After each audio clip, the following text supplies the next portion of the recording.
Hello Moneymakers, je m'appelle Rachel et bienvenue dans une nouvelle vidéo. Aujourd'hui, je vais répondre à toutes vos questions que vous m'avez posées sur Instagram. Donc, on est parti et on commence tout de suite avec la première. Comment as-tu su que ce que tu entreprends professionnellement aujourd'hui était ta voie? Alors, ce qu'il faut savoir, c'est que depuis le collège, j'ai toujours été vraiment très focus finance, argent, investissement. Genre, quand j'étais enfant, j'ai dit à ma maman que je voulais être avocate fiscaliste. Un jour, je suis allée la voir, j'ai dit, je sais ce que je voulais faire. Je vais être avocate fiscaliste. Donc voilà, c'est là d'où je suis partie déjà. Et j'ai toujours eu ce truc finance, etc. Je voulais travailler dans la finance. Du coup, en fait, c'était un petit peu sûr que j'allais faire un truc dans la finance. En tout cas, ça m'est resté, c'était genre, je pense en 6ème que j'ai dit ça à ma maman. Ça m'est resté tout le collège, ça m'est resté tout le lycée. Et du coup, en fait, tout simplement, j'ai fait une école de commerce. Après, en fait, c'est vraiment dans l'école de commerce parce qu'il y a plein de matières différentes. Dans une école de commerce, je sais pas, il y a de l'informatique, il y a du marketing, il y a de l'éthique, il y a de la communication, il y a de la finance, de la compta, etc. Et du coup, moi, j'étais particulièrement intéressée par tout ce qui était finance et comptabilité. Et c'est là où j'étais le plus douée, j'allais pas choisir le truc où j'étais la plus nulle, voilà.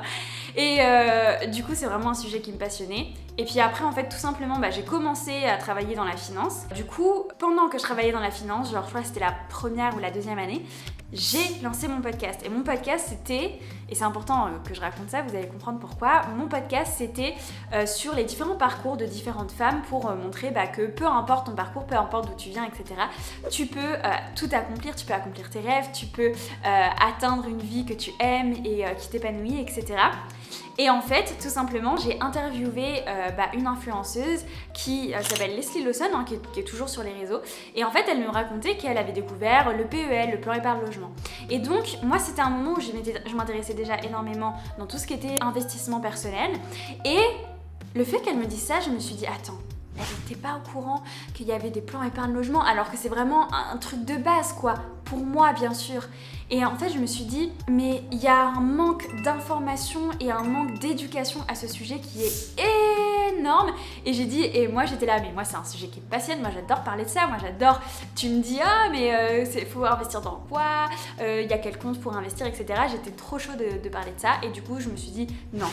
Mais il faut que je partage ce que je connaisse parce que il faut que tout le monde puisse en profiter parce que c'est accessible à tous, etc. Et donc c'est comme ça que je suis arrivée sur les réseaux sociaux. Bref, question suivante, sinon ça va être très long. Est-ce que je suis encore loin de mon objectif financier et est-ce que j'ai des frères et sœurs? Alors non, je n'ai pas de frères et sœurs. Et ensuite, est-ce que je suis loin de mon objectif financier? Eh bien, quand même.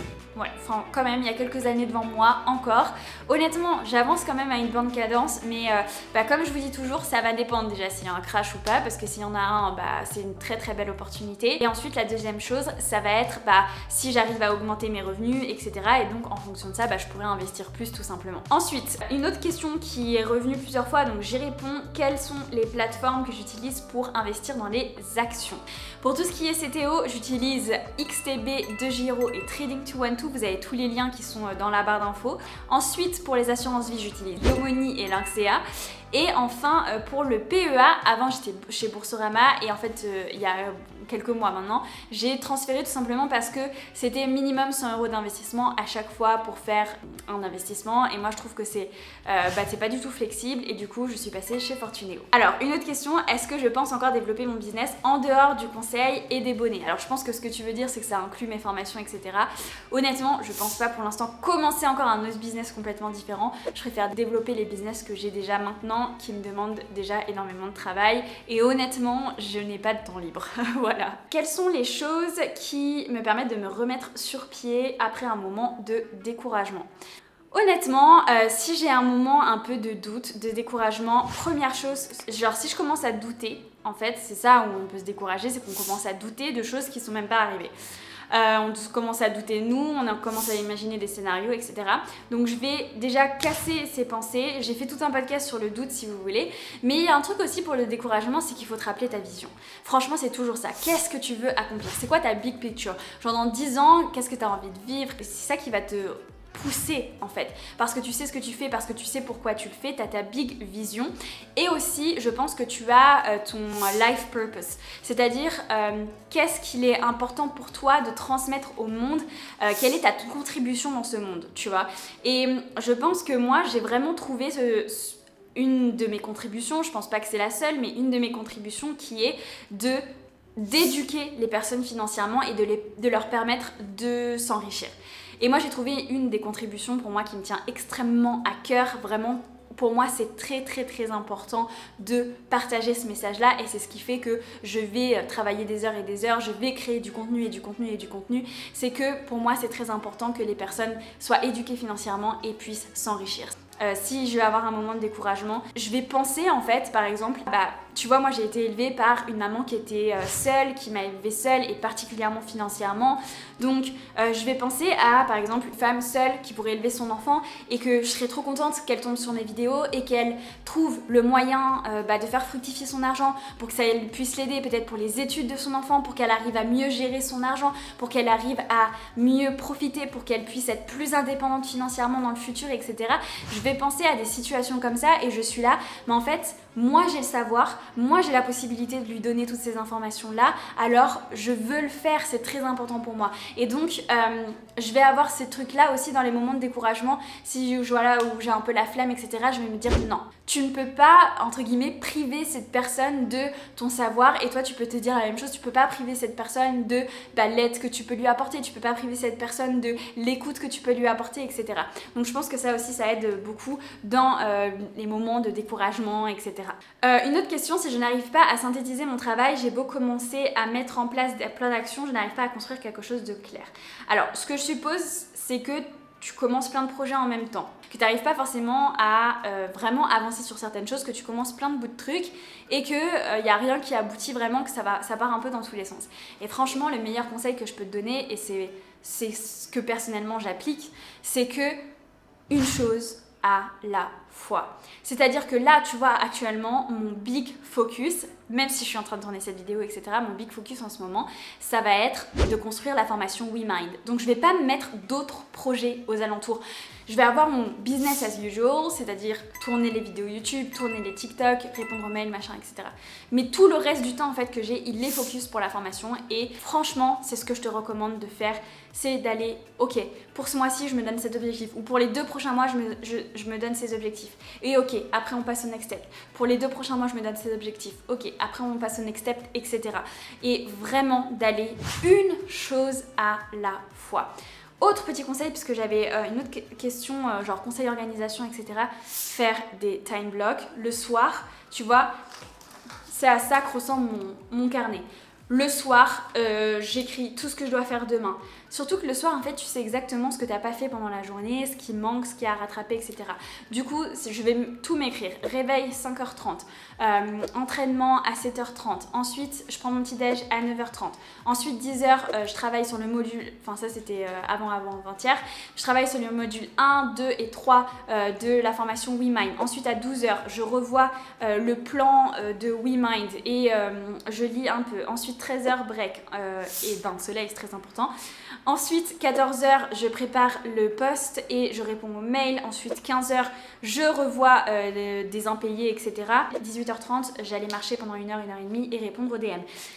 Chaque journée est comme ça si tu veux optimiser ton temps, si tu veux avancer, il faut que tu te mettes des timings, il faut que tu organises ton temps, il faut que ton break il soit timé. Je vois trop de personnes être là en mode ah oui, bon, allez, encore 15 minutes parce que tu as envie de finir ta série, finir ta vidéo. Le souci, c'est qu'en faisant ça, c'est 15 minutes par-ci, 15 minutes par-là et tu as donné 1 heure, 1h30, 2 heures de ta journée. Et en fait, 2 heures, c'est gigantesque. En 2 heures, j'écris un module entier de la formation WeMind. En 2 heures, je m'occupe des mails, j'écris 12 TikTok, etc. Il faut se rendre compte que en fait, ton temps est hyper précieux et que si tu veux avancer, il faut y aller, il faut avancer tac, tac, tac, tac, tac. Si tu veux faire les choses en temps et en heure, si tu veux avancer, il faut te mettre un timing. Tu peux pas prendre 3 heures pour faire ta pause déj, etc. Ensuite, la question c'est, est-ce que mon conjoint est sur la même optique que moi ?